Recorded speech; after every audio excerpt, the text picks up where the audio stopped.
Magic time.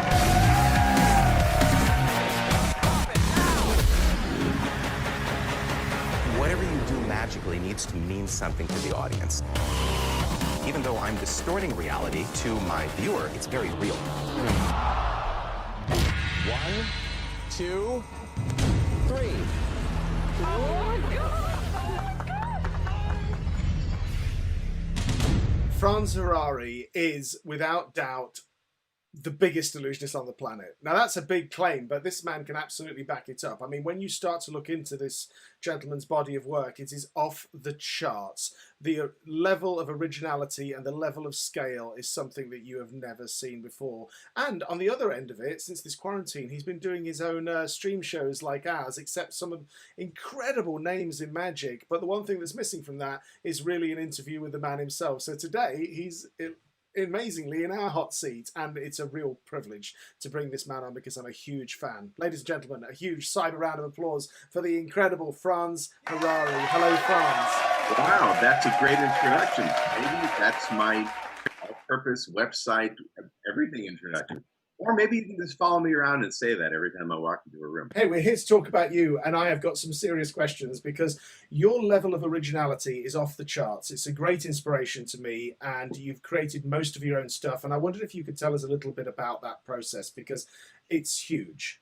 Well, it's a big deal to me. It's I maybe just be wired wrong, but to me, I see magic as an art form, and because it is that, it needs to be communication of your human experience as an artist.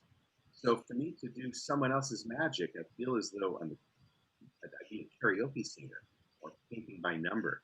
And I've done it, but there's just never any reward in it. So I don't get it. Now, I have no problem with other guys doing it. And of course, that's the majority of our industry. And people have made a great living at it. But I've always felt to be truly a magician, to be truly an artist, you need to be creating. You need to be putting yourself out there, taking risks, and trying to change, and move forward the art form. So that I'll always be creating the material. You've certainly done that, and I wanted to ask you about a couple of specific illusions because so much of your past interviews, you've covered how you came into magic and the people you've worked with, and your CV we know about, but I don't see a lot of information about these things. And we're not talking about secrets as such, but when I was younger, when I was a teenager, I saw you on the show Best of Magic. You did a massive spot on there, and you did one trick that stuck out to me, which was the lights through the girl. Right. That illusion, is a big word. I invented that when I was 16 years old. And when I remember seeing some television show, it must have been like National Geographic or something, where it talked about the fact that women, by the way, I've never told anybody about this, not even my friends. So I don't think anybody knows about this. So I saw some show when I was 16 or 17, maybe 17, that women have extra space inside their organs that is there to expand for when they have babies. So I thought, well, if that space is there, maybe it's available to me right now. So I started just squeezing the hell out of my girlfriend at the time and seeing what I could find going on in there. And I discovered that, I was abusing this poor girl. Wow. That I discovered, there's something going on in there. And so then that led me to figuring out how I could make the illusion of putting swords through her using this space. And then because I was already kind of emulating Mr. Electric, I wanted to, create future technologies. By the way, Mr. Electric, RRT, can't say enough about him. Absolutely. Big influence on all of us. Right. So I wanted to, create, as I say, this illusion of future technologies. So at the time, that was fluorescent lights. So it just sort of developed. I built the whole thing when I was in high school, and it was like my first original illusion. And I'll tell you that rush that I got from coming up with an idea from zero, experimenting, having it fail 50 times until I got it right, and then putting it out there, when you get that reaction, I think that's what hooked me. That's what really said, this is who I am. This is what I do. This is me now. I'm a magician, as opposed to I'm a singer and I'm going to go to New York and blah, blah, blah, and all that. Do you still do it? Is there any chance something from when you were 16 is still in the show? No, I stopped. I stopped doing it for two reasons. I think the last time was 15 years ago or so. Oh, there's another story about that. I stopped doing it, one, because as I've grown older, or maybe I've grown kinder, and I don't want to do that to my assistants anymore, you know. But also, as technology moves forward, we as magicians need to surf the wave of the technology that is possible. So today, we have all this LED technology, which is bendable, which is very manipulative. You know, you've got electroluminescence, which you can bend. So with that out there, it no longer means anything to push a light rod to a girl because it can just as easily bend, and our audiences know that. So that effect has been dissolved, and also the fact that I don't want to, I don't want to put any more girls through that. Well, it certainly inspired me because we used to have this really crappy version of it in England and Europe that was like the 4 rods. You probably have seen it. There's no way you haven't seen it. And it was awful. Robert, and actually, I got the idea from Robert Harbin, who had a thing similar with a big box and a thing in it. The big box that was like the X-ray tube, that was fantastic because it looked impossible. But there was one that was like a little fork, and I can't help but feel that somebody saw yours and tried to make a cheap version with a box that never came away. And well, in mine, I started with, and this was 17-year-old Franz thinking, but in my routine, I started by putting a box around the girl and then stabbing it and then removing the box, like a little bit of a screw you to magicians. And then eventually the box went away. You obviously created some things that you've sold. I can probably think that Slicer is probably the biggest invention that you've put out, or maybe one of the most popular. But many of your others, you keep them for you, don't you? Yeah, I mean, Slicer's Cutting Girl in Nights, and the reason I sold that is because firstly I invented it in 1986 when I was 24, something like that. So that was, and I had no money, but I had just landed my first real gig, and I took all the profits from that, and I used that to build a prototype. And then that's what I kind of used then to launch or start to build my big show. When I did it, David Copperfield saw it. He wanted to do it, and David Copperfield was, like everyone, was my idol. So to have David Copperfield do my trick, woohoo! Of course, great. So I sold it to him for nothing, and of course with that came a great deal of pride. Well, David Copperfield did my trick, but that kind of got old, and I realized really all I did was give my trick to David Copperfield, and now it became David Copperfield's trick. So I think that affected my thinking, and I'm a lot of stuff that I do for myself, I'm quite proud of, and as I said, I want it to remain my brand, my identity. So I really don't sell a lot of stuff just because maybe I'm too much of a narcissist, and I want the world right now, ask me again in 10, 15 years. But I've sold a handful of things, and I've designed a lot of magic specifically for other magician friends. To design from zero, it's a big process. And so it's really not a moneymaker. But if somebody I care about comes up, then I look at the opportunity. Oh wow! I mean, in a moment we're going to be talking about the competition because I know this is a big thing at the moment. But before we do, there's 2 illusions that are my favourites of yours. Number 1 is the bubbles. I don't know if it's called bubbles. I remember it being referred to as that. The water tank, which I loved. That used to be in the Mystique show. You sold one to the Mystique show in Blackpool. Yes. Yeah, and Amanda Thompson. That's right. Oh my gosh, Amanda's your friend since I sold her the illusion in 1989, I think. I'll tell you something about that. Basically, what it is so I'll condense this very quickly.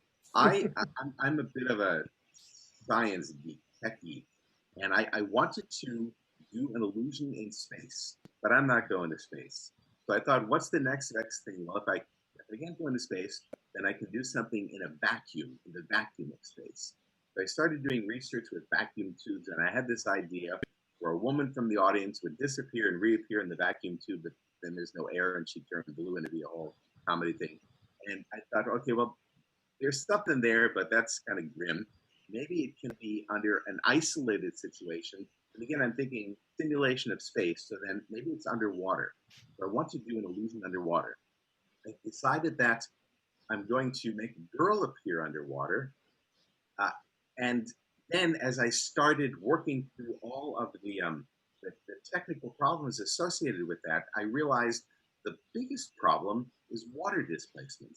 Because if you've got a body of water and you want a girl to now be in that body of water, an equal amount of water needs to be displaced out of the tank, which means it's going to overflow.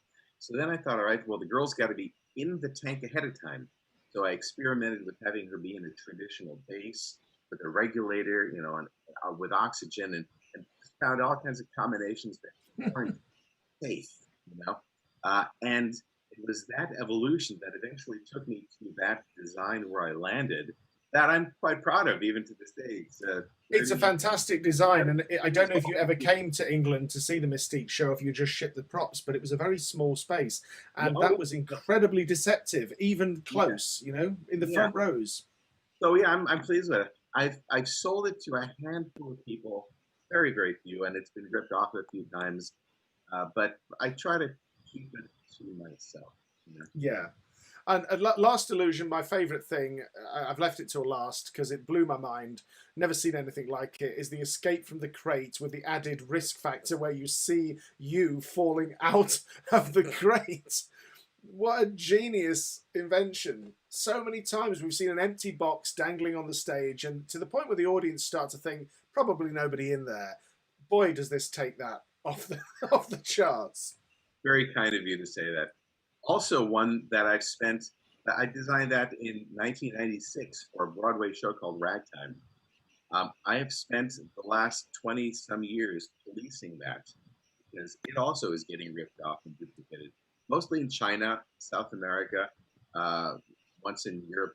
So we can talk about piracy some other time. It's a big, big problem in our industry because it is. I have it myself on my small level. I have my trick with the iPads, digital art, and my trick with the split screens always being lifted. Always being lifted. For a community small as ours, the fact that we are not protecting each other, the fact that we're cannibalizing each other, it is just so asinine to me. I will never understand it, and I'll spend the rest of my life trying to combat it. But anyway, I'll never understand how somebody can feel good about themselves and what they've done by ripping off somebody, and also, like, how can they better the original, you know? I used to think, right, from now on I'm only going to create things that are either so technically difficult to do or too expensive, in the hope that people that have the money wouldn't do them because they'd be creative enough to do their own things. But boy, am I always proved wrong every time. But like you say, that's a big conversation for another time, isn't it, Franz? Lately, for the last 30 years, I found myself obsessed with trying to create big illusions with nothing. So I came up with a way to make automobiles and any kind of a moving object appear with nothing, just a piece of fabric, or walking. I got to walk into a girl with nothing, or vanishing into transposition. And this whole series of pretty big effects with basically just a piece of fabric. A few years ago, I was doing a thing for CNN. I was in China at the time, and I had no props. And so for this relatively visible show on CNN, I had to do like 4 or 5 big illusions that represented myself, but all I had was a piece of fabric. So it's like the pressure was really on.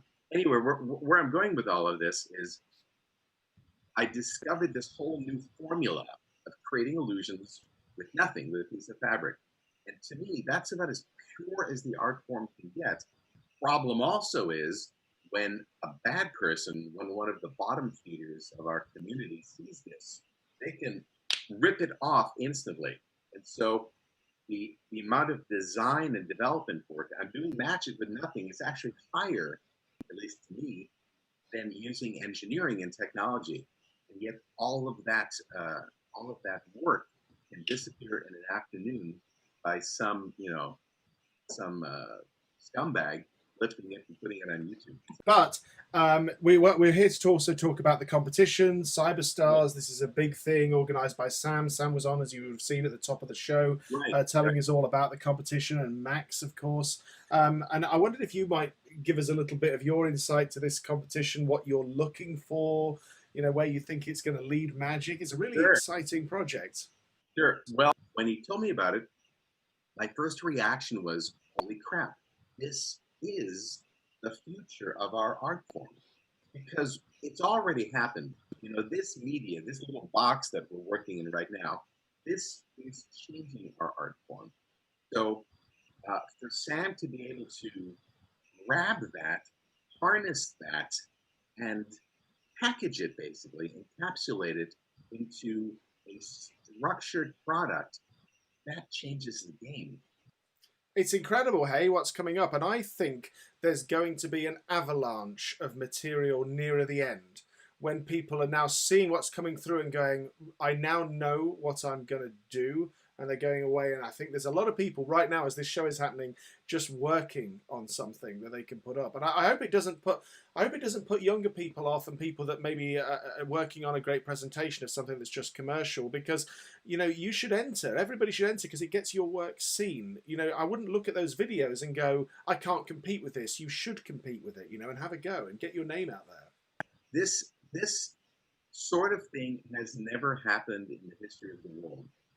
The playing field has never been so level. You've always had to know somebody, or had a connection, or been at the right place at the right time. All that's gone. And the fact that it is so truly neutral right now, I'm telling you, this is going to be the first of a whole new genre, of a whole new fraction of our industry. And I'm just excited to be part of it. Oh, absolutely. It's going to be off the charts. And Franz, have you any closing words on what you're looking for as a judge on on this huge competition? To answer your question, for me personally, I have always been most concerned about the final product. I don't care how someone gets to that. I don't care what methods they use, so long as they fool me, and most importantly, so long as I'm captivated. Franz, this is fascinating, and I am also even more hooked into this competition now than I was a day or so ago. I got to do a blatant pitch for my quarantine talk. Oh yeah, please do. And Fridays, 6 p.m. Los Angeles time, so you got to figure out when that is. On my Facebook channel, Franz Harary, there's my little poster hung up. Steve Valentine coming up on Friday, and then many guests after that, although I really am running out, so it's a bit sad. But I look forward to seeing you there. And thank you for letting me on your show here. Letting you. You're a legend, Franz. This is amazing. I have one last question before we go. I've been watching the quarantine talks, and I've been trying to work out all the time if the room that you're in is half a mile long, or if that is a very small zigzag behind you. I built that when I was also 17. I built that the same time I was building the Photonicist, the neons thing. That's for Rubber Chicken. When quarantine happened very early on, I cleaned out my attic and I found that. And the Rubber Chicken that was inside was completely deteriorated. Rubber's gone. But I got that's great. It works. When all this is done, I got to get me a new chicken. Yeah, it's a great set piece. Franz, thank you so much for coming on the show. It's been my absolute pleasure to have you here. Ladies and gentlemen, and from Tommy, let's run in a huge cyber reaction for the incredible, the legend, Mr. Franz Harary. Thank you, Franz.